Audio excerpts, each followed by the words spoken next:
Welcome to Dollars, Lifestyle, and Charity, a finance podcast for gamers. Romans and I are both money guys, but we're also gamers, so we wanted to put this pod together to help gamers like us with some of their tough money topics that can sometimes feel as hard as a Souls boss. We're talking budgeting, saving, paying off debt, and how to not fall for all the traps life throws at you. Grab a health potion and let's start stacking gold IRL.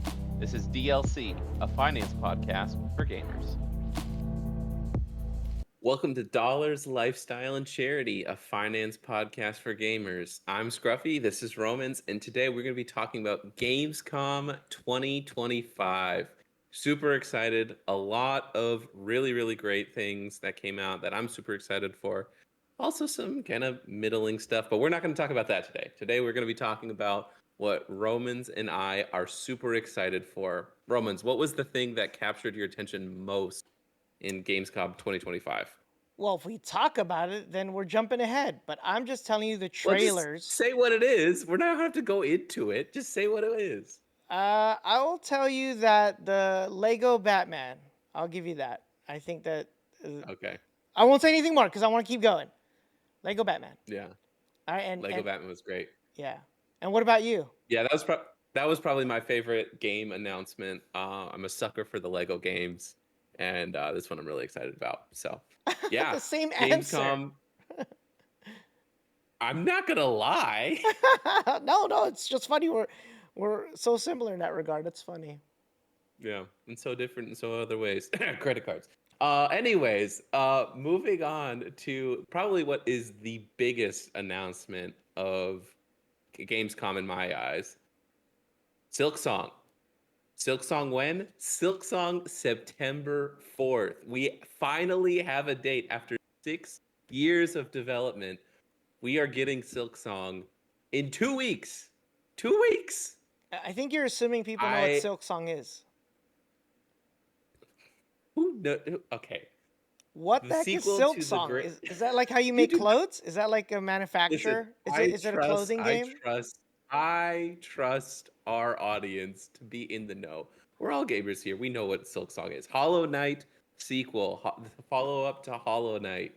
Silksong is finally coming out. Yes, it is the next Hollow Knight. Fantastic game. I went and saw the trailer, which I forgot to get going before. The trailer looks absolutely fantastic. The art style, it looks really good. All hand drawn again. So the bosses, the different level designs looks really clean. I think the mechanics look pretty fun. It looks like there's a little bit more of kind of like parkour you have to do to get around some of the levels. It looks really fun. I'm super excited. It looks like a really great game. Well, I'm gonna explain it for the non-people, the non-Silk Song people who like clothes made Everybody out of silk. knows Silksong. So this is the sequel to Hollow Knight, which is a Metroidvania game, which just means there's a whole lot of backtracking, whole lot of intense fighting, and whole lot of. Do you remember what you were supposed to do? Like 10 hours later, you'll have to remember some awkward box that you saw on some shelf somewhere that you can finally get to. It's that level of gameplay, and it's kind of funny. You and I were talking offline or unrelated to this that you don't know what Bleach is. Hollow Knight literally. I know. Okay, I know what Bleach is. I just don't watch it. Okay, well, I'm just telling you, Hollow Knight literally are the hollows from Bleach. Like there are characters in Bleach that are very similar. I'm sure they have nothing to do with each other, but the art style and what a hollow is in Bleach is very similar to the way these characters look and fight, and I can't help but they represent skeletons to me. I don't actually know the lore behind Hollow Knight, but cool game. I've watched some people play it. I never played it myself, but I'm probably gonna get Silksong. It looks really good. You've never played Hollow Knight? I'm very surprised by that. You seem like a guy who loves that game. See, I'm not that into Metroidvanias personally. I kind of got burnt on some of them before, but just because it's the repetitive game loop, I don't really like. But Silksong looks like a good enough game for me to give it a shot. I think it's going to be a smash success, and I think because we're a finance podcast for gamers, nailed it. inside joke. You should really be looking out for the performance of this game. I think that this Hmm. Hollow Knight came out 2000. I'm seeing here. It started development in 2017. Released. Actually, it was released in 2017. That means the first time this game came out was at 8 years ago. I guess it's just Yeah, 6 years eight ago years ago. since they announced that a sequel is coming. Right? I think it's been 6 years of waiting for the sequel. Yeah, 2019. Okay, so that's a long time to wait for a good game. Uh, Yeah, I think that these yeah. guys I'm are gonna, interested. yeah, go for it.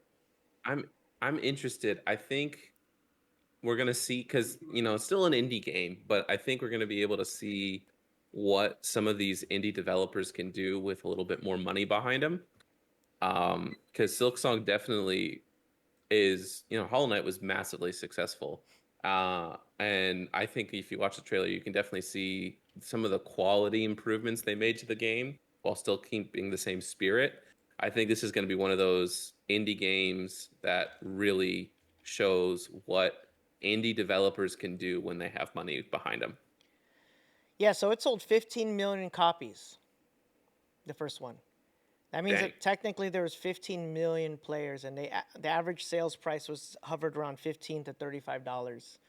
So 15 times 15, Hmm. that's $225 million if I do that fast math right. 15 million times $15 should be around 225 Yeah, that million sounds right. dollars.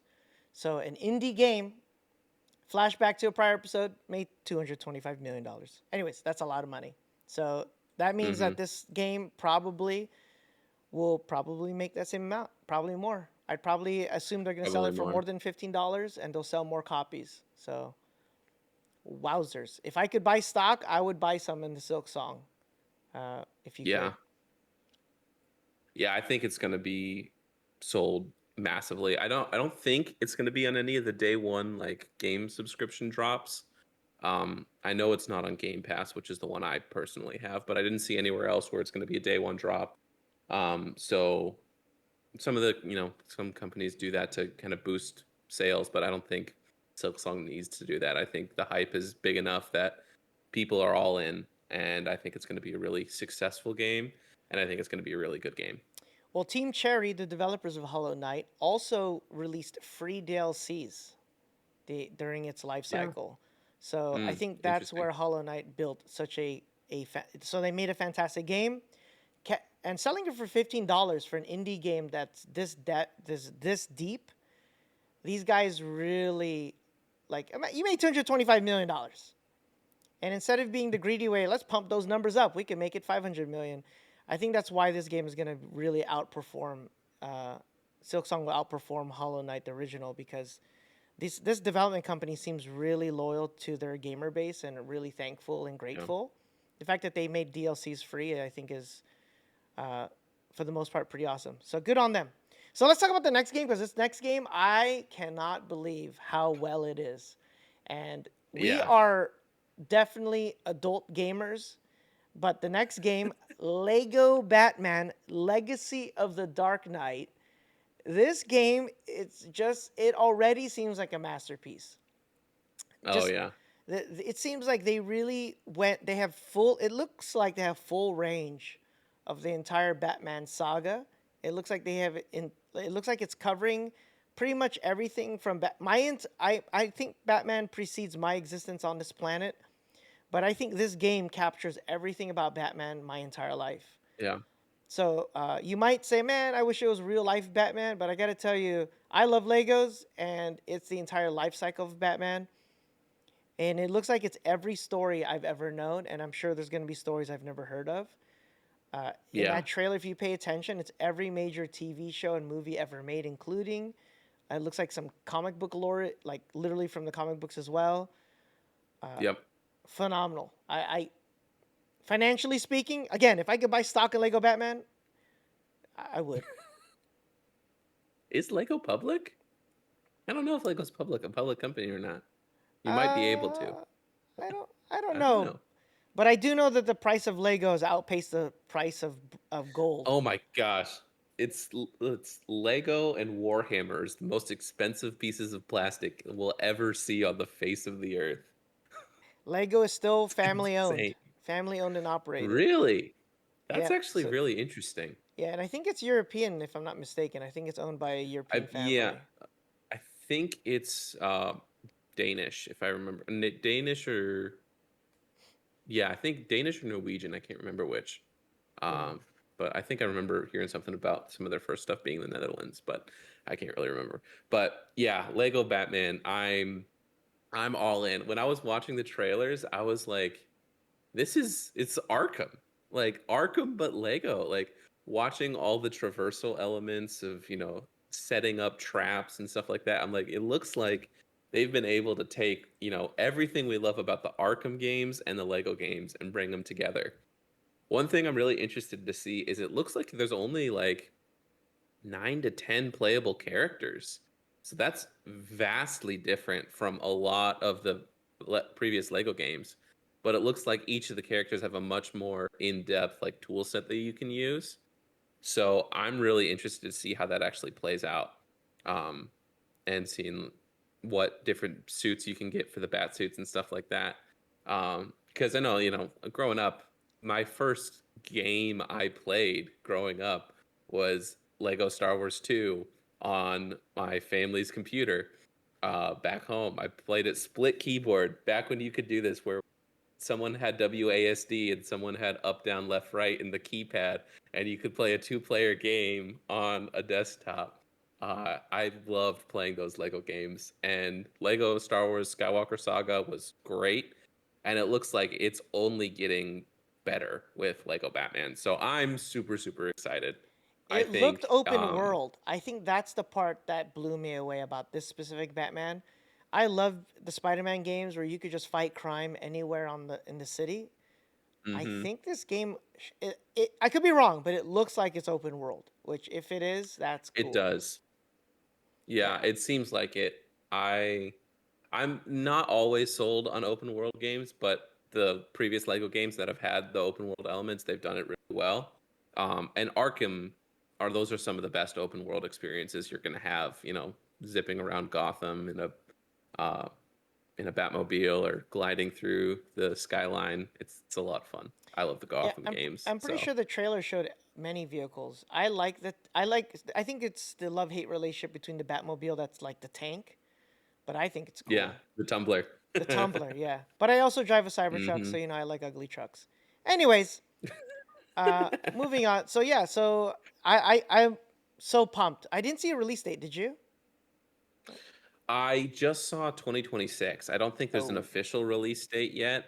Just sometime in 2026. okay, cool.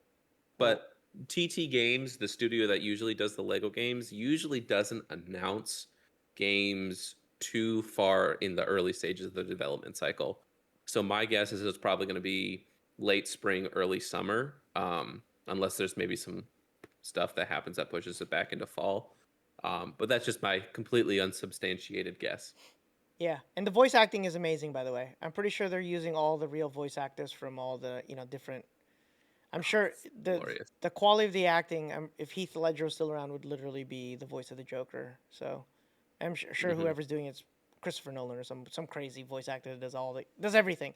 There's like three voice Yeah, actors I feel like do everything on this planet, and you just don't realize it because they're so crazy talented. All right, so let's do the yeah. next game because I think that you're not aware of you've never heard of this next game. You're not familiar. You're Yes, new. I've never heard of World of Warcraft. Only the most popular MOBA of all time. MOBA, MMO, Or MM. not MOBA, Yeah, yeah, MMORPG. yeah, yeah. Like, Yeah. wait. Maybe he doesn't know World of Warcraft. He called it a MOBA. Yeah, like It's not a Pokemon MOBA. Unite, League of Legends, and then there's WoW. Like, Riot Games, one of the greatest, they make the biggest competitors to WoW. Yeah. So I'll tell you, you wanted me to talk about it because you don't know much about it. Yeah. And it's mostly a running joke for me. And I don't know, this might bite me later. I cannot stand World of Warcraft. Oh, poor And I am dude. I so thought you were gonna glad. be super excited about it. I am so glad you let me introduce to you World of Warcraft Midnight Expansion Garbage DLC. Because let me tell you, There's no greater company than Blizzard, who make absolute masterpiece trailers that absolutely hook you in, only to know it's clickbait. Those trailers have absolutely nothing to do with the actual game that they're presenting. The trailer is absolutely phenomenal. Every WoW trailer I've ever seen, I've absolutely loved. And that's kind of where my animosity comes from. I see a trailer. This trailer is amazing. Hollywood level direction. Will the good guys lose? Will the bad guys win? Will her prayers be answered as she prays so fervently at the pond? Oh my goodness, what happens? What? And it's so good, so animated well. But my goodness, World of Warcraft, you need an update, a full overhaul. And I know 20 years of gaming, a bazillion players will get, if there was still downvotes allowed on YouTube, this video will get more downvotes just because I'm pooping on their game. But let me tell you, World of Warcraft is the most garbage game on the planet. And so for those of you who Wow. love it, who are willing to pay, these guys are paying $15 or $25 a month for the past 20 years. Literally, Blizzard has been printing money Okay. for Wait. 20. Pause. Yes, go for it. It's not a free-to-play game. You have to pay to play it monthly? Sweet summer child. These people, let me look it up. I think it's Oh my $15. WoW monthly fee. WoW monthly fee is $15. Oh my god. These people, and obviously you save money if you want to get screwed permanently, right? If you want to pay annually or whatever, I don't know, it gets cheaper. But at the end of the day, baseline is $15 a month. They have a player base, WoW player base. Let me just do this really quick because this is kind of where all of my animosity comes from. Is that they have almost 3 million players. 3 million Gosh. daily players paying $15 Daily? daily. That's their daily numbers? Oh Daily. my god. 3 million people play this garbage game and pay them Oh $15 a month. gosh. And there's a lot to it, right? So I get why people are playing it. Like, let's just be real, right? I'm just a hater because of other reasons. It's not the players. I love the players and people who play WoW. I have a really good friend who's a big streamer in it. And so, Mm-hmm. there's some joke in my ongoing dislike of Blizzard. And one day they'll give me so much money just to love them, just to show me how big they are and how tiny I am. And I'll absolutely sell out and take that money. But until that time, I cannot believe I cannot, and I will give it to the players. Every money they pay me, I'll find a way to give it to their 3 million players and I'll get a dime. But right, 3 million people play that game every day, a 20-year-old game that honestly it feels like it's 20 years ago. And that's really my issue with the game Mm, is it feels like a game that came out 20 years ago. That people are mm. playing for the nostalgia, they're playing for the lore, or they're playing for their community. They're probably playing for all the right reasons. I'll play WoW too, but I cannot play games that make me pay forever. And that's my point. 3 million. Yeah. They have a total player base of 165 million players. They have 165 million people who've given them at least $15. And I bet you their lifetime value, their Wow. LTV, is probably $100 or $200, some crazy number. Yeah. Yeah, I wish I bought World of Warcraft stock long ago, but I'll tell you, I never played it, and I've never played it, and kudos to those who are playing it. I'm sure you're having a great time. I just $15 a month for the past 20 years. There's a point, there's a line in some That's sand somewhere. I can't get on board. So there you go. Another great yikes. trailer for a game that I can't recommend. But yeah, My gosh. and Behind the scenes, a peek here real quick. We're going through the stuff I want to talk about, and I'm like, I don't really know WoW, but I know there was a new expansion pack, and Roman's like, don't look into anything. I will cover it for you. And I'm like, oh, he must be a super WoW fan. Because I know there's some streamers at Reach that really love WoW, and I'm like, oh, I guess Roman is on that bandwagon. And then I'm sitting here waiting for him to be like, oh, I can't wait for the new feature, new housing, or new maps, or whatever it is. And he's just like, no, this is the best game ever made. Don't give them your money, you idiots. Oh, you poor brain. No, I'm just kidding. I'm sure they're having a great time. Don't yuck their yum. I just really it's the $15 a month for eternity that bothers me. They're when that game is 50 years old, they will still have people who've been paying $15 a month for 50 years. Yeah, Okay, cool. Sure. that's crazy. 70-year-olds playing World of Warcraft. WoW Grandma on Twitch has somewhere around 500 viewers. She is a 60-something-year-old grandma. I think she started streaming when she was 59 or something like that. She's 63 or 64 now. She plays for an audience of around 500 viewers. Uh, and that just, Hmm. that good for her. Good for Yeah. her. And Hey. good for those of you who support her. Anyways, moving Interesting. on. Moving on. Moving on to something I wanted to talk about. This is not really gaming related, but one of my all-time favorite bands made a surprise performance at Gamescom 2025. So, one of my all-time favorite bands is a Swedish power metal band called Sabaton. There was a tank game announced. I think not a sequel to World of Tanks, but World of Tanks made some announcements, and then there was a new tank game announced. And what Sabaton does is they make music all about historical events, historical battles. They actually have a tank in World of Tanks that you can buy because they made a song called Steel Commanders that's all about like the development of tanks and warfare in World War II. You could actually buy their tank and fight other tanks with Sabaton in World of Tanks. But they made some really, really cool stuff. Their set pieces, like if you just want to see a cool set for a concert, their drummer is literally drumming on the top of a tank with the turret pointed out towards the crowd. It's so much fun. I think the VOD's still on the World of Tanks Twitch page. So if you like Sabaton at all, go check it out. It was a lot of fun to watch. I know could not care less about this, but I was following things and then I saw that announcement and I was like, Sabaton's in Germany? Sabaton's at Gamescom? And I was so excited. It was a lot of fun. I enjoyed. That's what I started my day off today with actually is as I was working, I had the VOD of the Sabaton concert up in another one of my windows while I was working. It was great. I almost went to Gamescom. It would have been funny had I watched the performance and just walked away like, yeah, whatever. And you're over here, oh my god, it's my favorite band of I would have all time. never I would have never forgiven you, Romans. You walked out. If you had walked out of a Sabaton concert, not okay. I probably, Not okay. or better, I would have sat there and like, yeah, that was pretty good.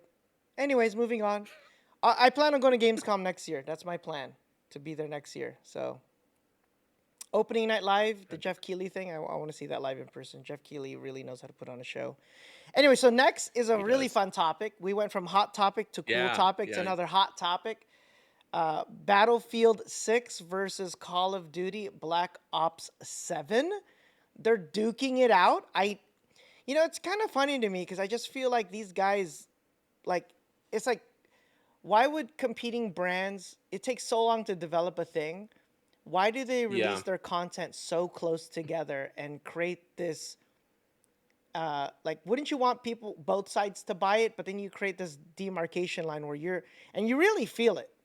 Just in general, COD gamers and Battlefield gamers, it's like they can't be in the same room, right? Like, and I'll just paint the picture. COD is usually the teens. The Battlefield guys are like actual people who've served in the military. And there's just this Yeah. weird energy of, well, your game sucks and mine is better. Like they're saying it to each other. And so in Yeah. comes Battlefield 6 releasing on October 10th, and then Black Ops 7 releasing on November 14th. And I got to tell you, Battlefield 6 DICE is coming out It look swinging. And it looks really good. yeah, I think it seems that DICE always makes one mistake. And the one mistake they did for Battlefield 6 is the whole memory board, anti cheat, SBS system. I'm not sure if you're aware of Hmm. what that is. I had to be told what it was because I don't really do anything special when it comes to gaming or anything, so it doesn't really affect me. But some of my friends Yeah. that it actually blows up their computer. Like it's such a big deal for them because they're modders, devs, and all that, and Yeah. craziness. It's pretty crazy what that does. But if they didn't have that SBS motherboard anti-cheat thing going for them. I Hmm. think this would have been the first launch from DICE of a Battlefield game that would have been an absolute perfection. Yeah, I played the beta because it looks so good, and yeah, I feel like you want to say something so yeah, far away. yeah. I think it's interesting because a similar situation happened back years ago when Battlefield 1 and Call of Duty Infinite Warfare was coming out. They both kind of released at the same time, and it's almost the exact same cycle of events because what happened, oh, I think this was 2016, 2018, something like that, is Battlefield 1 cinematic trailers come out. Everyone's super, super hyped. Uh, and there's some, it's a new thing for Battlefront. They're going back to World War One. It looks really cool. Then Call of Duty comes out with this was, I think, after Black Ops 4, because it had been Advanced Warfare, then Black Ops 4 or 3, I can't remember which.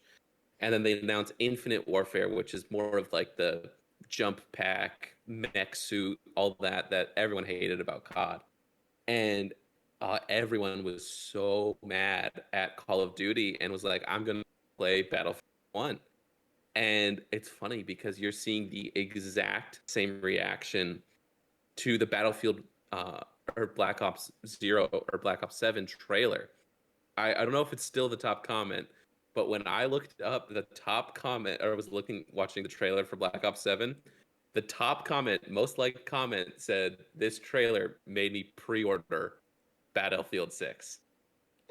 Oh, that's such a good Because burn. it's this it's the same it's us that's the thing Well, with Call of Duty, that they've kind of gotten into the formulaic. Call of Duty puts out a game pretty much every year now. mhm. They're kind of like the same thing with like the EA, Madden, FIFA type of thing. And there does not seem to be a lot of innovation going on. Although there are some improvements to multiplayer and some PvE stuff coming. This is the first Call of Duty game where you actually have a like online multiplayer campaign section that you can play with your friends through the campaign. So that's something new. But it's just being so overshadowed by Battlefield 6 because they're making all these improvements, and basically everything that people have problems with Battlefield from Battlefield 2042, they've fixed. They've actually listened to their player base and are making drastic improvements to the game. And I think Call of Duty does not do a great job of listening to their player base. Like, I played the latest Black Ops game a little bit because it was free on Game Pass. I could not get hooked by the campaign. I played the multiplayer a little bit with one of my friends, but it just didn't suck me in. And Battlefield has always been like the uber immersive. And when you're being killed by Seth Rogen in Call of Duty, you are not being immersed at all. Like, the skins that you can buy in the Call of Duty thing are ridiculous now. Like, that's no joke. Like, Seth Rogen is actually in Call of Duty now. Like, that's a skin you can play as. No way. Does he have his So voice too? Is I it his? think so. I don't know for certain, but he's in like this what orange what suit, what a and you can get casual. I think that's their issue. Is their aesthetics are terrible. It it. Yeah, it it doesn't look great. it's not necessarily the woke nonsense that has killed almost many other games, and we've talked quite about a few of them. But it's Hmm. just too Fortnitey, and I think that Yeah. I honestly think Call of Duty wanted to pull in the Fortnite audience. I think it was a Fortnite play. How do we skins equal wins when it comes to the financials of video games? All the add-ons, and I think that they once again, a video game has flown too close to the sun of we will make money doing this thing Hmm. instead of making the game our people want from us. And I'll tell you, I think DICE made the same mistake. It's funny you say Battlefield 1, because I'm pretty sure Battlefield 1 was the one where in the trailer, it was a handicapped girl, I think. She had a hook for a hand or something like that. And she was like fighting, and just people are like, why is there a. One, it's a woman, which whatever you think on that a woman's fighting in a war. But then she's also handicapped. And then they try to make her the protagonist. And there's just this level of suspension of belief that if we were in World War One, fighting, this gritty war, World War One with these World War One type guns, Is a hero gonna Mhm. be really a woman with a hook for a hand sliding across the screen? You know, shooting like probably a two-handed gun, and one of them's a hook. Like it just there's this there's this like this leap. Like we want to suspend our belief, but I think you've gone too far. It's World War One. She doesn't even have two hands. I'm just like, Yeah. I don't know. Like, is that what would have happened in World War One? Is that who fought in World War One? Were one-handed women and then sliding across the floor? Like it was just like, how many fantastical things can she do?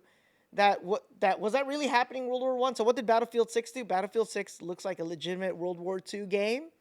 The gameplay feels like World War Two. I think World War II. isn't it World War Two? Battlefield 6? No, Battlefield 6 is Modern Warfare. Is it Modern Warfare? Okay. Well, that's the Yeah. fun. So that's the beautiful thing about it.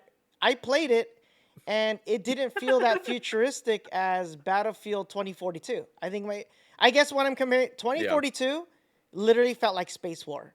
You could change all of your Mm. attachments on the fly. All the screens and things were very futuristic. Battlefield 6 may be Modern War, and I didn't even notice. And I played the beta for quite a bit. It felt very. It didn't feel like they were trying to reach that modern feel. Like it didn't feel Mhm. futuristic to me. It felt very visceral. Like I'm just trying to shoot the guy. It didn't feel gadget like intense. Like I'm like, oh, I gotta Mhm. throw 6 gadgets on the ground. It literally felt like Battlefield 4 updated, which is really. What the funny thing is, that's all people want. They just want Battlefield Yeah. 4 with modern day graphics and modern day gameplay, and we don't need anything else. And that Yeah. shows you how good Battlefield 6 is. I didn't even realize it's Modern War. Maybe because there's only like 4 or 5 guns. The guns didn't seem futuristic. It seemed like the guns seemed very normal. I can't Yeah. remember. I guess maybe I don't know what future guns are, but I didn't see a gun that reminded me of the future. So I'll give. Well, yeah, Yeah. I think it's modern, like current day, as opposed to future or past. Okay. Well, At least that's what I've gotten from what I've seen. I didn't see any drones flying. You know, I didn't see any wingsuits, and I think that was wingsuits in the trailer for Call of Duty. I think there was wingsuits in that one. Yep, there was wingsuits in the trailer. Yeah. Because that's what you would do in war is you would bust out a wingsuit that you literally can't fight in until you land and spend 30 minutes taking off the wingsuit. Like I don't know. Completely practical. I don't know what you're talking about. Oh yeah, that's true, that's true. Because you know where they have wingsuits? In Fortnite. Yeah. Yeah. So I think Call Yeah. of Duty lost to Fortnite. Like and to Battlefield. So Yeah, I think both of these games are probably going to be pretty big for the holiday market, going into Christmas. But I'm interested to see if Battlefield does actually, beat Call of Duty, because Call of Duty has a bigger name, and I think probably just a bigger all around player base. But Battlefield 6 looks like a much better game just from what we've seen so far. So I'm interested to see what this means for Call of Duty, because I mean, Call of Duty, Bethesda, I think some of the studios that make Call of Duty got consolidated with all the Xbox studio shutdowns and stuff. So if this game doesn't perform well, I'm interested to see what that actually means for the future of Call of Duty. well, I'll tell you this. I just saw that Minecraft movie with Jason Momoa and a person who who I refuse to admit was in a video game because he was a great Bowser but a terrible Steve. Uh, I hated the movie. I wanted to like it. Really? Actually, I didn't want to like it because I saw enough trailer nonsense. And there's no one gonna like this movie. But I watched it with my son, and let me tell you, my son loved it. So I think Call of Really? Duty, me and you won't like it. There's gonna be a lot of 12-year-olds that don't know better, 15-year-olds that are gonna be like, this is the best. This is the Fortnite. This is finally, they're gonna play it and be like, finally, the Call of Duty I've been waiting for. Fortnite. But I think the rest of us, the rest of the mature gamers out there, are gonna absolutely dislike it a lot and not. Yeah. I don't have any plans of playing it. I definitely have plans of buying Battlefield 6 once it's on sale because I think they want $90 or like $80 or I don't know 70 some dumb number. So I Games are refuse. so expensive now. I It's refuse insane. to give in to that kind of stuff. So I will wait for Battlefield 6 to be on sale before I play it. I am old and have the power of patience, and I can wait. even if I really, really like Battlefield 6. It's the first Battlefield I've liked, and I really can't wait for since Battlefield 4. And Battlefield 4 was Hmm. my return to gaming after 10 years of not playing video games. So Really? that's where Battlefield 4 was the first game in a decade that I played after being done being Mr. Business Guy doing businessy things.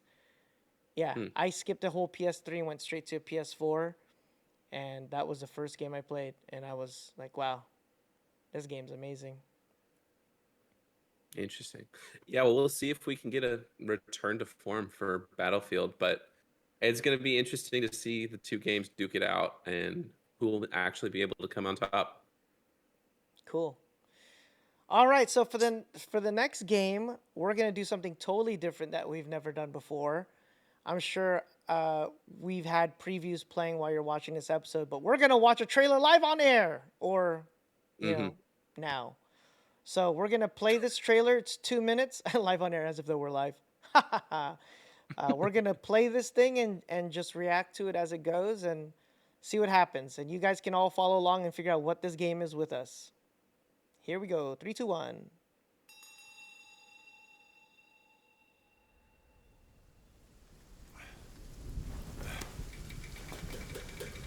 And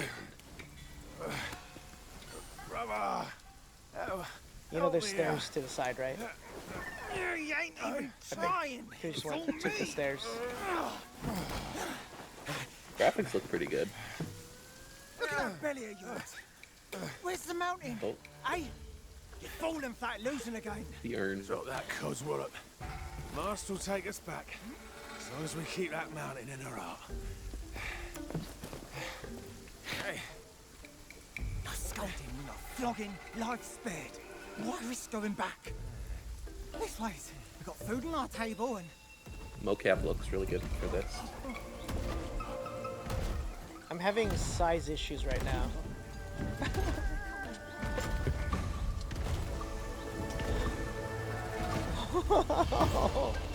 That. That's the big sword. The sword is being carried by two dudes. Look at this tiger. It is so cool. Oh my gosh.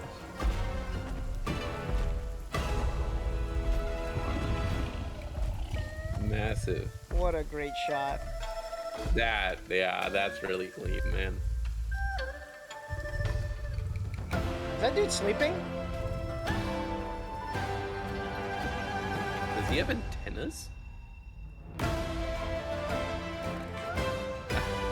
Was that fabric or antennas?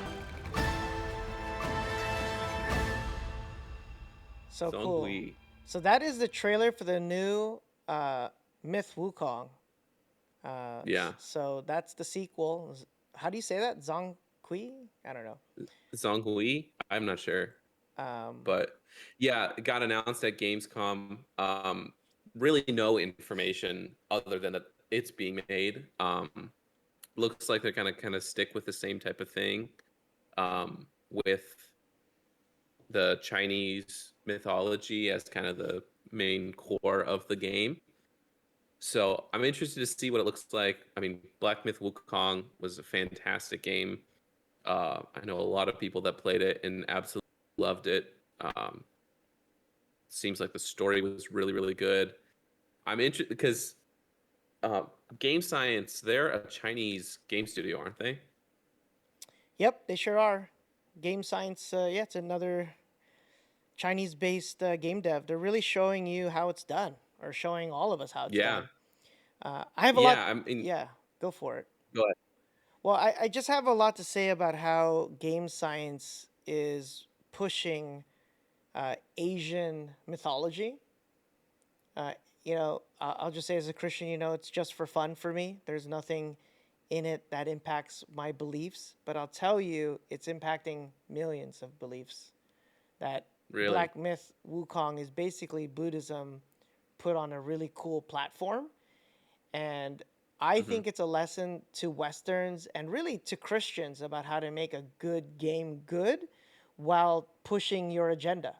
Like Black Myth Hmm. is legitimately a game that literally is selling Buddhism and why it's cool.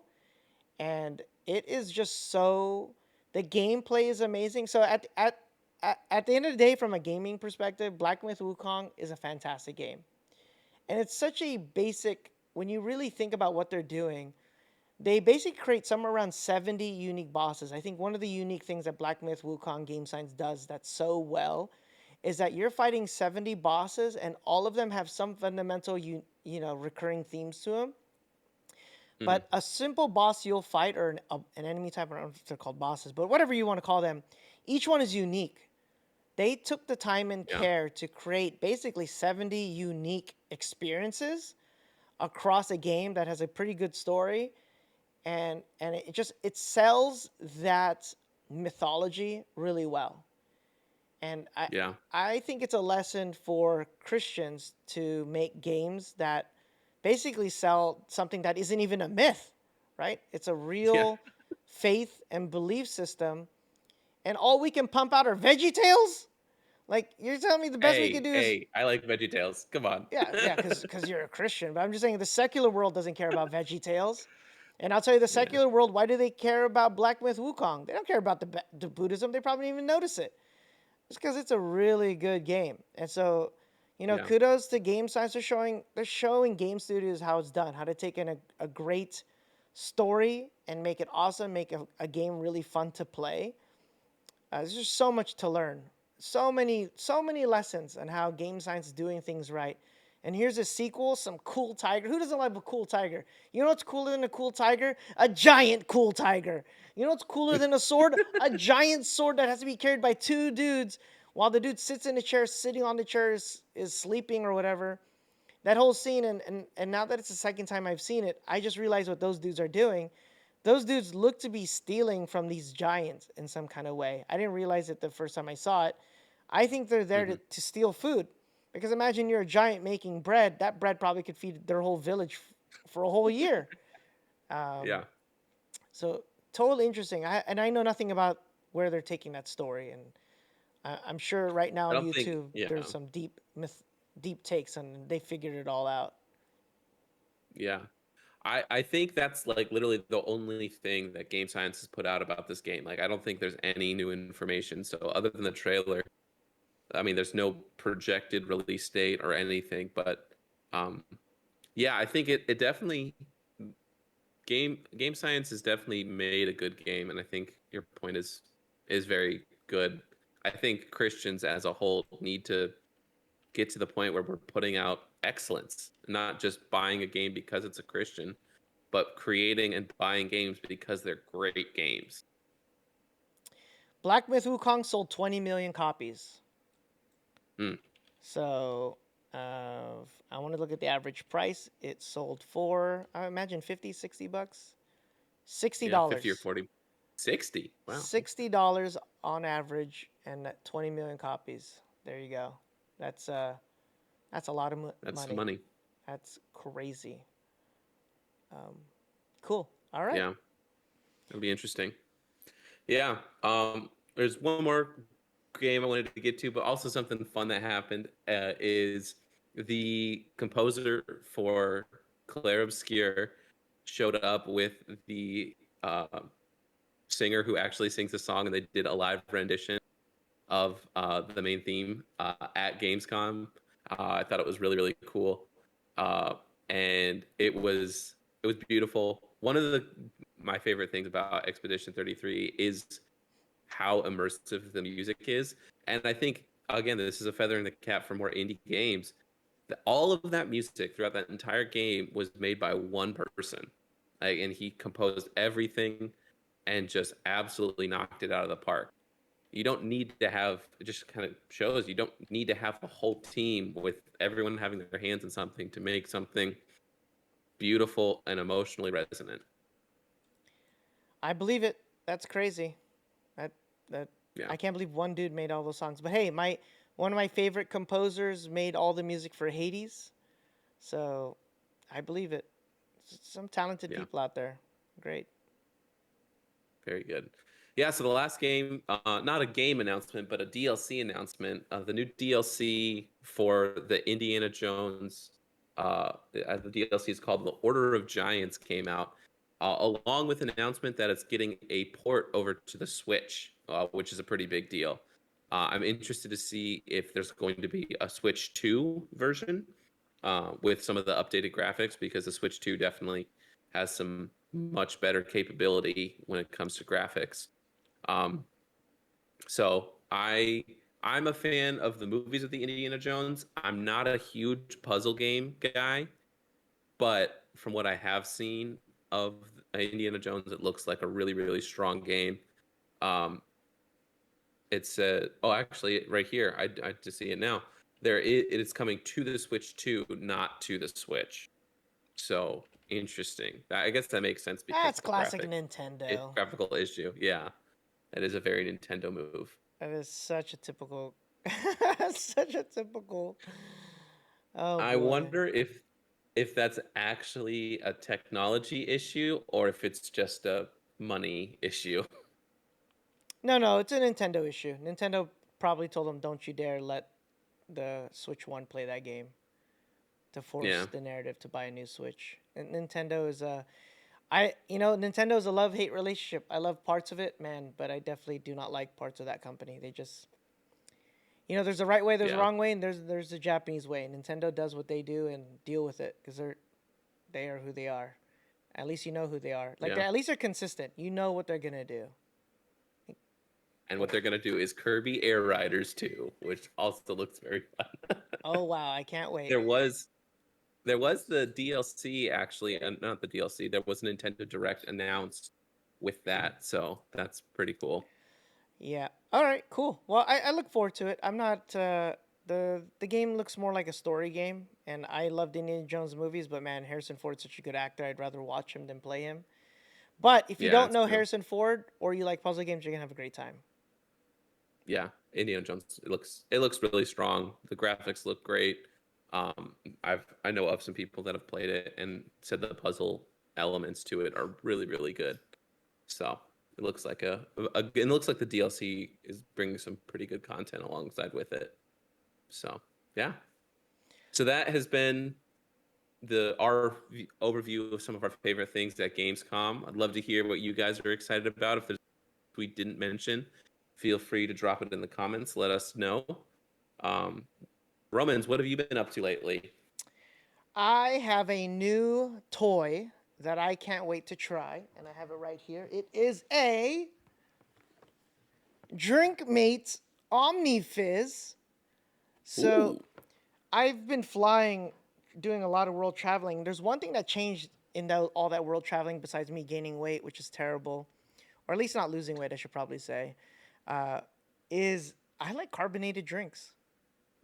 I really mm, like carbonated water now.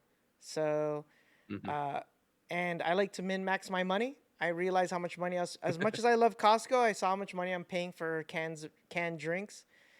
And so, thanks to Jate Live, twitch.tv/Jate Live, he told me how he handles carbonation in his solution. I didn't buy the exact brand he uses, but I like what he sold me on it, that I need to make my own carbonated Yeah, drinks. So as soon as this is over, I'm giving it a try. So let's wrap this puppy up because I'm thirsty. yeah. Report back. Tell me what you think. Next episode, you have to stay tuned for the next episode to hear, or the next episode. Wink, wink. Very cool. Well, this has been Dollars Lifestyle and Charity, a finance podcast for gamers. Hope you guys have a great one, and we'll see you later. Bye Bye. bye.